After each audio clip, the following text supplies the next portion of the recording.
First of all advice कोई दोस्त की ना सुने अपने मन की कर प्रोज एंड कॉन्स बना के डिसीजन लेना चाहिए कि कौन सी कंट्री आपके लिए सही रहेगी। इंडिया में ही अच्छा है तो आप इंडिया में करो। कहते हैं कि बच्चा वहाँ जाएगा तो अगर वो 3-4 मंथ्स में अगर वो सर्वाइव नहीं कर पाएगा और is not going to study तो वो वहाँ के इमिग्रेशन वाले उसको डिपोर्ट कर देंगे। डेवलप कंट्रीज़ में ही जाना चाहिए। I always prefer European countries कभी भी अनस्टेबल हो सकता है। टॉप 5 की बात करोगे तो US, Canada, UK, New Zealand and Australia, तो उनको कोई बीट नहीं कर सकता। US एम्बेसी या उनके जो इंटरव्यू लेते हैं उन्होंने पहले से प्री डिसाइडेड किया होता है कि उनको वीज़ा देना है कि नहीं। If you have score of 6 bands या 6.5 in your IELTS, they don't need your parents income tax return और bank balance. Imagine the difference they are creating. Welcome दोस्तों, मैं स्वाति शर्मा स्वागत करती हूँ आपका क्रिएटिव कास्ट पॉडकास्ट में, an initiative by Creative Angle, जहाँ हम आपको मिलवाएंगे अलग अलग फील्ड की सक्सेसफुल पर्सनालिटीज़ से, जानेंगे उनकी इंस्पायरिंग स्टोरीज, करेंगे उनसे इंटेलेक्चुअल बातें जो आपको नॉलेज के साथ साथ एक वंडरफुल एक्सपीरियंस भी देंगी, जिससे आप कहीं ना कहीं अपने आप को कनेक्ट कर पाएंगे। आई होप आपको हमारा ये इनिशिएटिव पसंद आए। तो चलिए शुरू करते हैं। This video is sponsored by Creative Angle Invitation. Don't forget to like, share, comment, follow and subscribe our channel and keep spreading love. Welcome दोस्तों, स्वागत है आपका क्रिएटिव कास्ट पॉडकास्ट के एक नए एपिसोड में। अटेंडिंग कॉलेज एक बहुत ही यूनिक और लाइफ चेंजिंग एक्सपीरियंस होता है यूथ के लिए। और अगर बात अब्रॉड स्टडीज़ की आ जाए फिर तो क्या कहने, पैर ज़मीन पर टिकते ही नहीं हैं। अब्रॉड स्टडी करने जाएं या फिर जॉब एक्सपीरियंस लेने या फिर ट्रैवलिंग पर्पस, एक नया एनवायरनमेंट, एक फॉरेन कंट्री एक चैलेंज से बढ़कर होता है। फिर वो कौन सी ऐसी बातें हैं जो हमारे इंडियन यूथ्स को अट्रैक्ट करती हैं ओवरसीज़ एजुकेशन के लिए? इन्हीं बातों के बारे में जानने के लिए हम बात करेंगे आज के एपिसोड के हमारे गेस्ट मिस्टर कुनाक मेघानी से। तो इस एपिसोड को एंड तक ज़रूर देखें।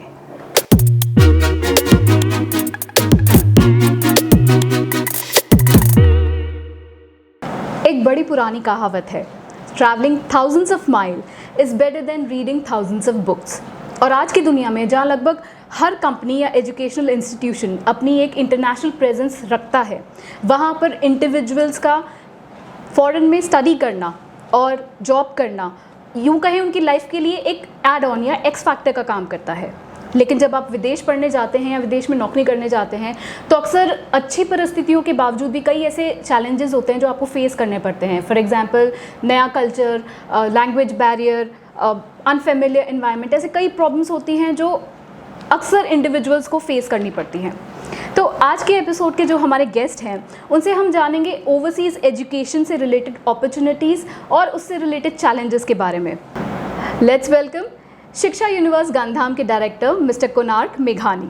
शिक्षा यूनिवर्स इज़ एन ऑर्गेनाइजेशन जो डील करता है overseas education, immigration and other types of visa consultancy in Kutch. ये पिछले 11 साल से गांधीधाम कच्छ में अपनी सर्विसेज प्रोवाइड कर रहे हैं। तो चलिए इनसे बातों का सिलसिला शुरू करते हैं। Welcome mister Kunak. Thank you so much, thank you for having me here. Kunak ji, सबसे पहले आपसे मैं एक सवाल करना चाहूँगी कि ये इंडियन स्टूडेंट्स के बीच में जो अब्रॉड स्टडी करने का या अब्रॉड जॉब करने का जो ये क्रेज़ है, ये एक ट्रेंड चल रहा है, आपके हिसाब से इसके पीछे का ड्राइविंग फोर्स क्या है? क्यों ये इतना ट्रेंडिंग में है आजकल? यस, आई थिंक उसका रीज़न है इन्फ्लुएंस होता है आपके दोस्तों से, और सोशल मीडिया का इन्फ्लुएंस भी बहुत बढ़ गया है। सो ड्राइविंग फैक्टर अभी right now currently is due to because अभी यहाँ पे अपॉर्चुनिटीज़ कम दिख रही है उनको, and they want to go abroad. उनको वहाँ की लाइफस्टाइल देखनी है। दे हैव सीन दैट कि वहाँ पे जाते हैं तो जॉब अगर वो पार्ट टाइम भी कर लेते हैं तो दे इमीडिएटली स्टार्ट अर्निंग मनी, इतना अर्न कर लेते हैं कि वो यहाँ पे फुल टाइम वाले नहीं करते हैं। सो इमीडिएटली वहाँ पे अपनी they can also focus on their education while they are working, while they are also having a independent life. तो वो जब देखते हैं ना तो उनको लगता है कि वो अपना नाम क्रिएट कर रहे हैं। सो उनका नेटवर्क होता है। यहाँ पे इंडिया में 90% जो बच्चे हैं जो आगे बढ़ते हैं वो क्या होता है कि पेरेंट्स के सपोर्ट से होता है। वहाँ पे अपने आप को ही सब कुछ करना है। सो एक काफ़ी बड़ा फैक्टर है कि उनको इंडिपेंडेंट भी होना है। हाँ। और money is another factor, money is the biggest motivation there. Okay sir. तो अब्रॉड स्टडी करने का जो प्रोसेस है पिछले कई सालों में आपके हिसाब से कैसे चेंज हुआ है, और क्या अब्रॉड स्टडी करना सिर्फ हाई पेइंग कैपेसिटी वाले क्लाइंट्स ही अफोर्ड कर पा रहे हैं, या फिर आजकल मिडिल क्लास स्टूडेंट्स या मिडिल क्लास वालों के लिए भी अपॉर्चुनिटीज़ ओपन हो रही हैं? अगर फर्स्ट क्वेश्चन आपका जो था कि चेंज कैसे हुआ, लास्ट 10 इयर्स में और अभी के डिफरेंस ऐसा है कि पहले हम लोग मैन्युअली एप्लीकेशन करते थे। अगर किसी को वीज़ा लगाना है, they have to go to embassy and they have to fill up the forms and everything, और वहाँ पे प्रोसीजर बहुत लंबी हो जाती थी। तो अभी की टेक्नोलॉजी के कारण क्या हो गया है कि अभी सब ऑनलाइन हो गया है। सो बच्चा आज प्रिपेयर हो जाता है, we can file the visa और इमीडिएटली हो जाता है प्रोसेस, विद इन 1 वीक के अंदर पूरा प्रोसेस हो जाता है, no need to go to anywhere, और सब कुछ ऑनलाइन हो जाता है। सेकेंड थिंग, आज के टाइम में अगर हम कंट्री कनाडा वाइज देखें, because right now number 1 country according to me is Canada. Canada में लोअर मिडिल क्लास और मिडिल क्लास लोग जाते हैं कंपेयर टू जो एकदम लग्जरी वाले जो होते हैं ना, उनके कंपेयर में बहुत ज़्यादा जाते हैं। उसका रीज़न है कि कनाडा वाले they are not asking for finances, they are not asking for bank balance, they are not asking for income tax return of the parents, या कुछ भी वो पैसे नहीं मांगते हैं। वो ये बोलते हैं आपका एकेडमिक स्कोर अच्छा होना चाहिए, आपके IELTS का स्कोर अच्छा होना चाहिए, और आपका SOP स्ट्रांग होना चाहिए। ये 3 फैक्टर होता है। और जो लोअर मिडिल क्लास होते हैं, जो IT रिटर्न भी नहीं भरा है किसी ने, तो उनके लिए बहुत बड़ी अपॉर्चुनिटी होती है कि उनका बच्चा आज एक डेवलप कंट्री में जा रहा है। Okay, very good.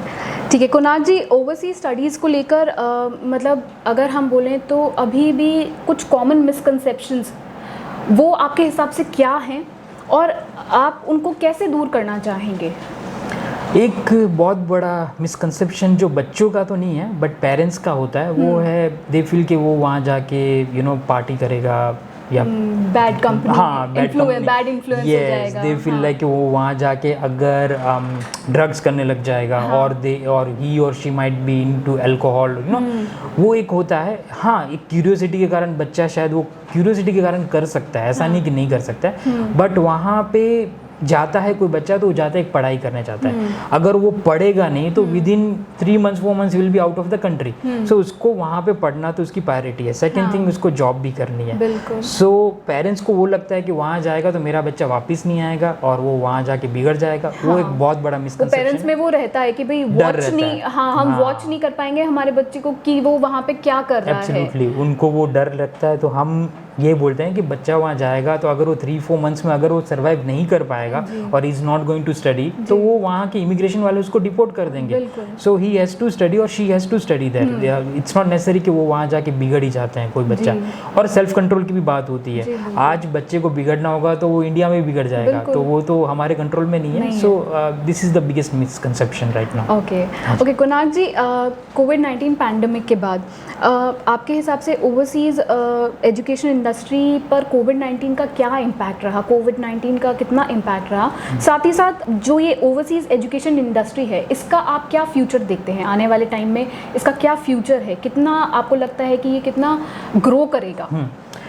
As the biggest saying says health is wealth. So COVID के बाद लोगों को हेल्थ के बारे में पता चला कि नहीं, हेल्थ हमें बहुत इम्प्रूव करनी है। तो कोविड के बाद प्रोसेस थोड़ा टेडियस हो गया, but people were more focus. अभी हमें जाना है बाहर और कंसंट्रेट करना है कि वहाँ पे एक्चुअली वो लोग केयर करते हैं हमारा, बिकॉज वहाँ पे मेडिकल फैसिलिटीज़ भी बहुत चीप होती है। सेकेंड थिंग, कहीं जगह पे आपको ट्रीटमेंट भी वो लोग गवर्नमेंट प्रोवाइड करते हैं। और थर्ड थिंग इसके वहाँ पे जैसे कोविड के टाइम पे बच्चों के पास जॉब नहीं थी, इंटरनेशनल स्टूडेंट्स की।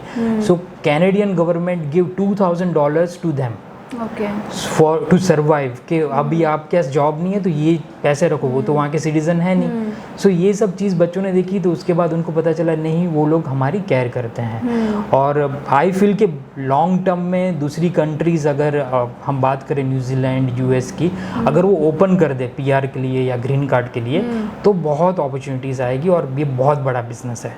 आने वाले टाइम पे अगर हम छोटे से अपने टाउन की बात करें, गांधीधाम की, there is a massive business over here कि 100+ स्टूडेंट्स खाली मेरे पास आ रहे हैं। Imagine how much it will be going from India. So बहुत बड़ा बिजनेस है ये, और आगे भी बहुत आएगा अगर ये लोग कनाडा की तरह ओपन कर दे तो। ओके, ठीक है। अच्छा, हमारे कई ऐसे दर्शक होंगे हैं जो स्टूडेंट्स भी हैं, जो जॉब सीकर्स भी हैं, जो चाहते हैं अब्रॉड जाके सेटल होना, चाहते हैं अब्रॉड जाके पढ़ाई करना। तो उनके लिए जो ये वीज़ा एप्लीकेशन प्रोसेस है, आप उस प्रोसेस के ऊपर उनको अगर कोई टिप या कोई एडवाइस देना चाहेंगे कि कैसे वो प्रोसेस को बिल्कुल स्मूथली कवर अप कर पाएँ, बिना किसी हिंड्रेंस के या बिना किसी अड़चन के? मेन फोकस होता है, अगर हम मैं एग्जांपल दे रहा हूँ आपको, अगर हम कोई कंट्री सिलेक्ट करते हैं, जैसे न्यूजीलैंड सेलेक्ट करते हैं, तो न्यूजीलैंड या इवन ऑस्ट्रेलिया, वो क्या करते हैं, वो लोग फ़ोन इंटरव्यूज़ लेते हैं। ओके। तो आपके फ़ोन इंटरव्यूज़ की जो आपकी, कई बार क्या कोई बच्चा नर्वस होता है, उनको वेल प्रिपेयर्ड नहीं होता है, सो उनको वेल प्रिपेयर्ड रहना है इंटरव्यूज़ में। Countries like Canada, they don't take any interviews. तो जब वो इंटरव्यू नहीं लेते हैं, तो आपका मेन फोकस होना चाहिए एसओपी में, स्टेटमेंट ऑफ पर्पस। अगर स्टेटमेंट ऑफ पर्पस स्ट्रांग होगा तो आपको कैसे भी वीज़ा मिल जाएगा। वो एकदम जेन्युइन होना चाहिए, आपकी जो स्टोरी है, why that why you should be allowed to live and work, and you know why they should ask you कि आप यहाँ पे रह सकते हो और पढ़ाई कर सकते हो आगे, तो ये उसमें रीज़न देना होता है। एक केस था, I do remember one girl, I can't name her due to confidential reason, उसके दोनों पेरेंट्स नहीं थे and she didn't even had given IELTS। तो हमने विदाउट IELTS उसका वीज़ा का प्रोसेस किया था, बिकॉज हमने SOP में जेन्युइन चीज़ें लिखी थी and she got her visa. ये बात है। So I was very happy for her and she is also obviously very excited and happy. Great. Okay Kunal ji, आपके हिसाब से वो कौन से ऐसे इम्पॉर्टेंट फैक्टर्स हैं जो स्टूडेंट्स या इंडिविजुअल्स को जो अब्रॉड जाना चाहते हैं उनके लिए उनको हमेशा ध्यान में रखने चाहिए while they are selecting country? क्योंकि कंट्री सेलेक्ट कर रहे हैं या कोई यूनिवर्सिटी सेलेक्ट कर रहे हैं या कोई प्रोग्राम सेलेक्ट कर रहे हैं, तो कौन सी ऐसी फैक्टर्स है जो उनको दिमाग में रखने चाहिए? बिकॉज अभी जैसे रिसेंटली हमने देखा यूक्रेन का जो रहा पूरा क्राइसिस रहा, उसमें हमने देखा यहाँ से काफ़ी सारे बच्चे इंडियन बच्चे पढ़ाई करने के हिसाब से कि वहाँ सस्ता एजुकेशन है, बजट फ्रेंडली एजुकेशन है, वहाँ पहुँच गए, वहाँ कर भी रहे थे सर्वाइव, बट देन सडनली इतना बड़ा क्राइसिस हुआ और उनको वहाँ से सब छोड़ छाड़ के भाग कर वापस यहाँ पर आना पड़ा। सो आपके हिसाब से कितना रिसर्च करना ज़रूरी है regarding the country, regarding the university, regarding job opportunities there, वहाँ उसका पूरा R&D करना कितना ज़्यादा ज़रूरी है? Very important and very good question. I believe that कि अगर आप वहाँ पे कोई भी कंट्री जाते हो तो उसका रिसर्च में सबसे पहले उनकी इकोनॉमी स्टेबल है, सेकेंड थिंग वो वॉर में या फिर ऐसी चीज़ों में नहीं है जहाँ पे आपको फ्यूचर में डिफ़िकल्टी है। जैसे अगर हम ईस्टर्न यूरोपियन कंट्री की बात करते हैं तो Ukraine was always going with this war problem, and second thing Russia was kind of always going with thing, दोनों को प्रॉब्लम तो चल ही रहा, दोनों के बीच में टेंशन तो चल ही रही थी। So eventually it was about to happen. जब हम देखते हैं, हम क्या देखते हैं, India is a money oriented country. For example, they are always looking for cheap things and high quality. So हमें देखना है कि क्वालिटी अच्छी भी मिले और थोड़ा सा एक्सपेंसिव तो इट्स ओके, बट वो स्टेबल कंट्री मिले, आपको वहाँ पे थोड़ा सा इन्वेस्टमेंट कर लोगे तो रिटर्न बहुत जल्दी मिल जाएगा। सो आपके लिए ऐसी कंट्री सिलेक्ट करनी चाहिए जो डेवलप हो काफ़ी सालों से, जिनका कुछ आपने ऐसे नाम ना सुना हो जो ख़राब करके रखा हो। सो डेवलप कंट्रीज़ में ही जाना चाहिए। I always prefer European countries कभी भी अनस्टेबल हो सकती है ड्यू टू वॉर, एंड आपने कोविड के बाद देखा तो इटली और Spain was also suffering from it even though they were develop country. But आप अगर टॉप 5 की बात करोगे तो US, Canada, UK, New Zealand and Australia, तो उनको कोई बीट नहीं कर सकता है। They are unbeatable. और बिकॉज वो ये 5 कंट्री में आपस में भी बहुत अच्छा कम्युनिकेशन है। सेकेंड थिंग इज कि they have a stable economy, and finally वो लोग आपको अपॉर्चुनिटी देंगे। वहाँ पे थोड़ा सा भी काम कर लोगे ना पार्ट टाइम में, you will get so much, वहाँ पे आपको रिस्पेक्ट दी जाएगी। Unlike we get it over here, वहाँ पे आपको हर छोटे काम में भी रिस्पेक्ट दी जाती है। सो ये बहुत बड़ी बात होती है, स्पेशली फॉर गर्ल्स। तो मतलब कंट्री रिसर्च करना, यूनिवर्सिटी वहाँ का बैकग्राउंड वगैरह रिसर्च करना while you are planning to study abroad, ये बहुत ज़्यादा इंपॉर्टेंस रखता है। बिकॉज अल्टीमेटली आप अपना टाइम, अपना मनी सब आप दे रहे हैं, तो यू वांट कि हाँ आप वहाँ जाकर आप सिक्योर रहें, आपकी सेफ्टी रहे, प्लस कभी कोई ऐसे क्राइसिस नहीं आ जाए कि आपको सब कुछ छोड़ छाड़ के एकदम अपनी जान बचाने के लिए भागना ही पड़े। ऐसी चीज़ें तो मैं भी नहीं चाहूँगा कि किसी बच्चे के साथ हो। तो मैं हमेशा ये बोलता हूँ, ये टॉप 5 कंट्रीज में आप कभी भी नहीं सुनोगे कि कुछ अनस्टेबल होगा। दे आर सो डेवलप कि वही एक्चुअली पूरा वर्ल्ड चलाते हैं। सो ये बात है।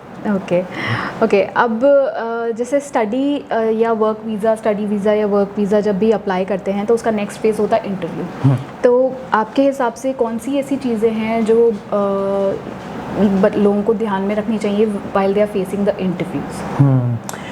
सबसे बड़ा क्वेश्चन आता है जैसे US में स्टडी वीज़ा में 3 क्वेश्चन फिक्स हैं उनके। Why you want to go for this university, why US and why did you selected this course. अब ये तीनों के आंसर प्रीफिक्स हम करके देते हैं, बट फॉर्चुनेटली या अनफॉर्चुनेटली विथ US एम्बेसी या उनके जो इंटरव्यू लेते हैं उन्होंने पहले से प्री डिसाइडेड किया होता है कि उनको वीज़ा देना है कि नहीं. So even though we prepare them, हाँ confidence is the biggest thing, because कई बार बच्चे नर्वस होते हैं, दे आर नॉट श्योर कि वो क्या क्वेश्चन पूछेंगे, and even they are prepared, तो वो इंट्रोवर्ट होते हैं तो उनको हम चेंज नहीं कर सकते हैं. But if you are confident to give real and honest answer, you will able to get your visa for sure. तो confidence is the key. Of course confidence तो आई थिंक हर एक इंसान को लाना ही पड़ेगा. ओके कुणाल जी, अगर आपसे कहा जाए कि एक अल्टीमेट मूविंग अब्रॉड चेकलिस्ट हमें बनानी है, तो आप उसके अंदर क्या क्या चीज़ें इंक्लूड करेंगे, कौन कौन सी चीज़ें इंक्लूड करेंगे, एंड द रीज़न कि आपने इसको क्यों इंक्लूड किया उस अल्टीमेट चेकलिस्ट के अंदर? First thing I will say कि अगर आप यहाँ पे जॉब करते हो, like let's say you are earning 40K और 50K अ मंथ, और आप इसको कंपेयर करके आप ओवरसीज़ में रेडी हो कि आपको इससे ज़्यादा पैसे, तो चलो इससे ज़्यादा ही मिलेंगे, बट आर यू रेडी कि वो एक्सपेंस के साथ माइनस करने के बाद और प्लस वहाँ पे सब कुछ आपको करना है, from cooking food to you know pay your bills और कम्यूटिंग, एवरीथिंग, सब कुछ आपको कोई पूरा you have to be so independent कि आपको सब कुछ करना है. If you are ready to do this, ये सबसे बड़ी बात, अगर आप रेडी हो, it will be piece of cake. अगर आप ये मेंटली प्रिपेयर्ड हो, चैलेंजिंग, इसको चैलेंज की तरह रहते हो, तो यस इट्स वेरी गुड. क्योंकि ऑब्वियसली बात है, वहाँ अनफेमिलियर एनवायरनमेंट है, वहाँ पे इतनी एक नया कल्चर है जो आपको डील करना है, प्लस लैंग्वेज बैरियर अगेन. हम ठीक है, अगर आप कनाडा और इधर की भी बात करें तो वहाँ की इंग्लिश में और हमारी इंग्लिश में you need to learn the accent. Main वहाँ पे एक्सेंट का ही है. प्लस दूसरी और भी कई चीज़ें होती है, कल्चरल बैरियर है आपका, वहाँ पे एक नया ही कल्चर में आपको ढलना है, तो उसके लिए मेंटली तो प्रिपेयर रहना ही है. फिजिकली तो खैर आप वहाँ एनवायरनमेंट में जब आप कुछ टाइम रहेंगे तो थोड़ा आपकी बॉडी रेजिस्ट कर लेगी उस एनवायरनमेंट को, बट मेंटली कि हाँ आपके पास में कोई सपोर्ट नहीं है, your parents are not watching, and weather condition as well, because extreme weather हो सकता है. सो ये सब चीज़ के लिए आपको प्रिपेयर रहना है कि कभी भी वहाँ का weather, because most of the time ठंडा होता है जी. सो आप यहाँ पे, जैसे हम ड्राई स्टेट्स हैं, तो वहाँ से यहाँ से जाते हो इतनी हीट में, और वहाँ अचानक इतनी कोल्ड में जाते हो, वो एक प्रिपेयर होना है कि अगर आपकी उतनी इम्यूनिटी नहीं है तो आप वहाँ पे सर्वाइव नहीं कर सकते हो लॉन्ग टर्म पे, वो बात है. ओके अच्छा कुणाल जी, अभी तक का आपका कोई मेमोरेबल एक्सपीरियंस आपके क्लाइंट के साथ, जो आपके पूरे सर्विस टेन्योर में आपने कोई ऐसा एक्सपीरियंस आपके क्लाइंट के साथ आपने फेस किया जो आप हमारे व्यूअर्स के साथ शेयर करना चाहेंगे? क्लाइंट्स के साथ तो किए था मैंने, आई थिंक अभी ही रिसेंटली बोला था कि एक बच्चे के एडमिशन यानी बच्चे के इन्फॉर्मेशन लेने के लिए around 15 people came to my office, and उन्होंने हर जगह से क्वेश्चन पूछना शुरू कर दिया था. So I was very happy to answer each and every one. But एक बच्ची के लिए इतने सारे क्वेश्चन, मैंने बोला इतना ऑब्सेशन अगर आप करोगे तो कैसे जाएगी वहाँ पे. सो हाँ, kind of it was a funny कि सब जगह से आ रहा था ना, उनके कोई ये बेसिकली उसके फादर के फ्रेंड्स थे.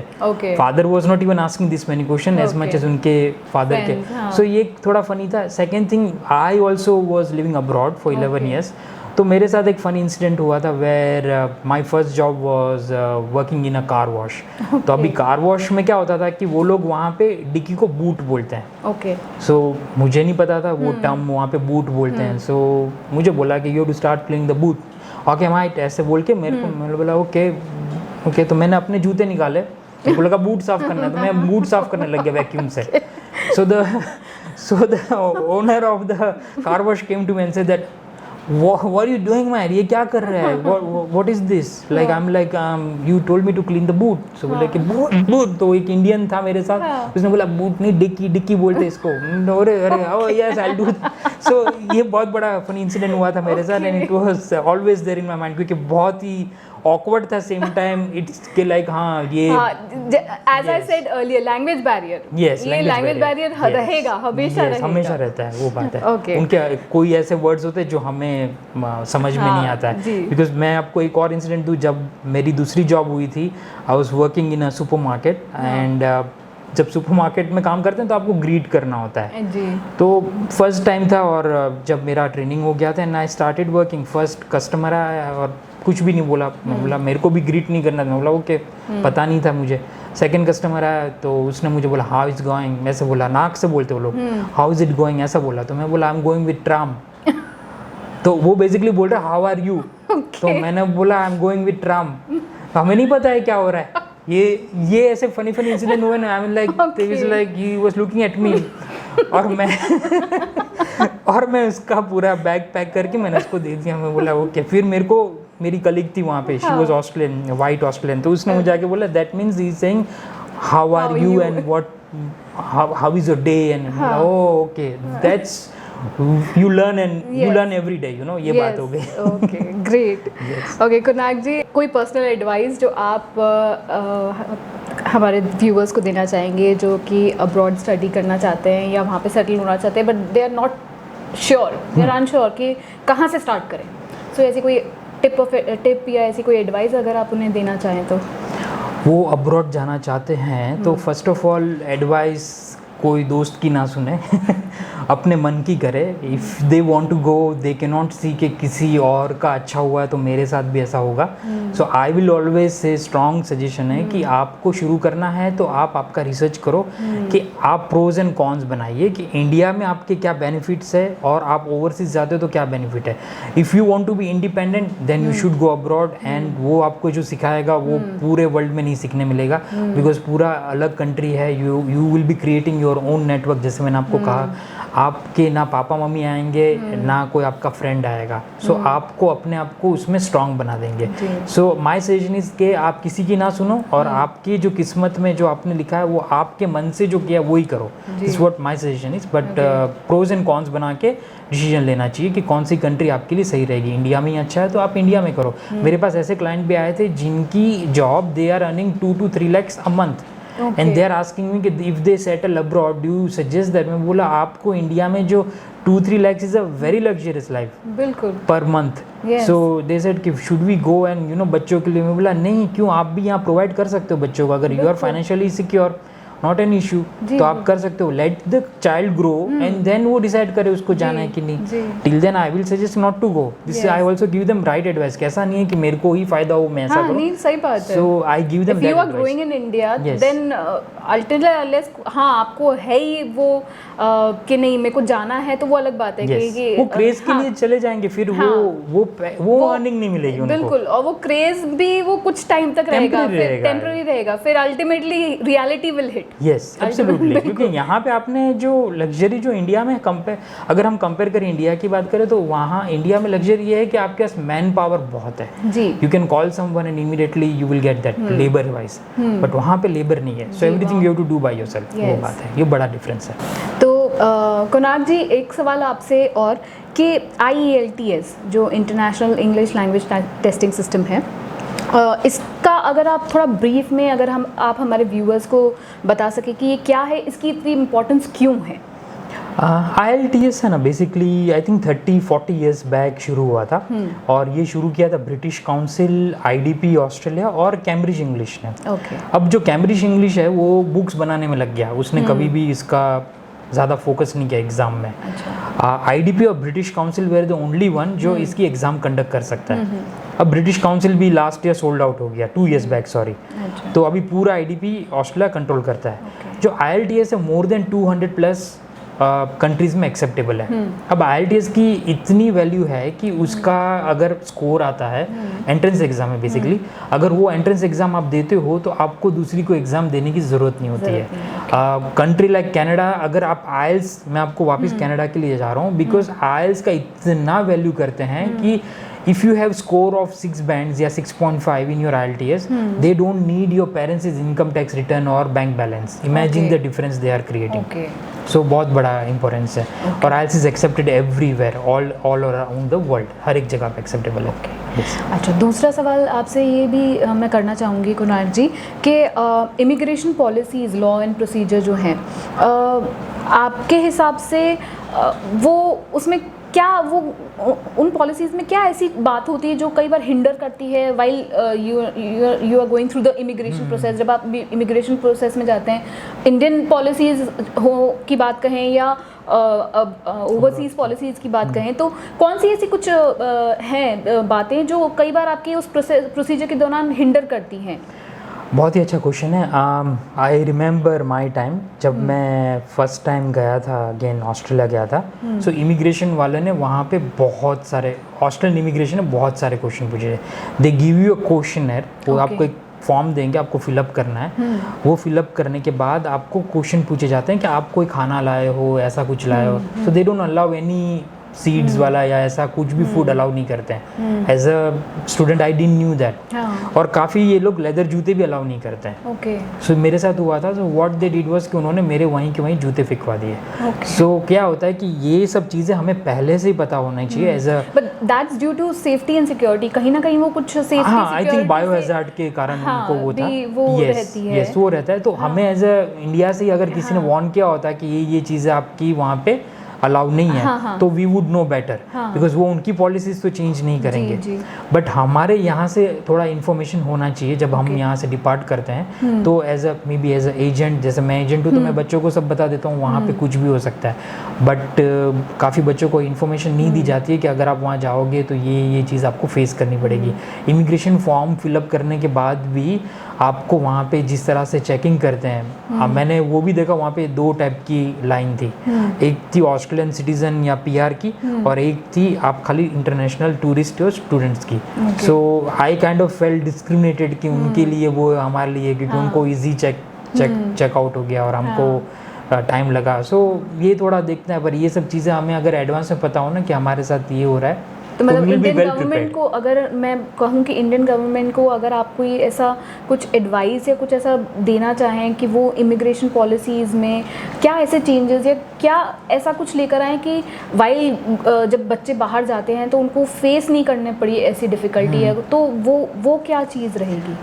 इंडियन गवर्नमेंट तो कुछ कर नहीं सकेगी आई गेस इस बात में, क्योंकि ये हर एक कंट्री की खुद की पॉलिसी है। तो Indian government can give you while your depart करते हो, तो जैसे वो फ्लाइट में आप जा रहे हो, वो मेलबर्न जा रही है या फिर वो टोरंटो जा रही है, तो वो फ्लाइट में उनको एडवांस में कुछ बता दे कि ये चीज़ होने वाली है, तो दे विल ब्रीफ कर दे कि ये चीज़ होती है इमिग्रेशन की। तो मतलब आपके हिसाब से कोई एक ऐसा क्वेश्चनर टाइप या कोई एक ऐसे इंपॉर्टेंट नोट्स टाइप अगर हम नोटिस कुछ ऐसी हो तो हमें रूल्स के बारे में पता चल जाए, तो एटलीस्ट आप वहाँ जाके पैनिक नहीं हो। एब्सोल्युटली। वो क्या वहाँ पे फिर वो कल्चर डिफरेंस आ जाता है और बहुत डर भी लगता है उनको कि नए नए आए और फर्स्ट डे में उनको इमिग्रेशन ऑफिसर पूछ रहे हैं, and you know they are like and they are not ready to understand the accent, क्योंकि एक तो जेट लैग लगा होता है और फिर ये क्वेश्चंस आते इतने सारे। Okay, thank you so much, we had a very good conversation. I hope हमारे व्यूअर्स भी आपसे कुछ नॉलेजफुल इंफॉर्मेशन ली होगी इन लोगों ने, एंड वी होप के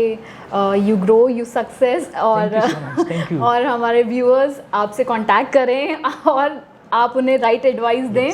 Yes. And thank you so much. No, thank you so much. Thank you everyone, and thank you so much for your advice. Thank you.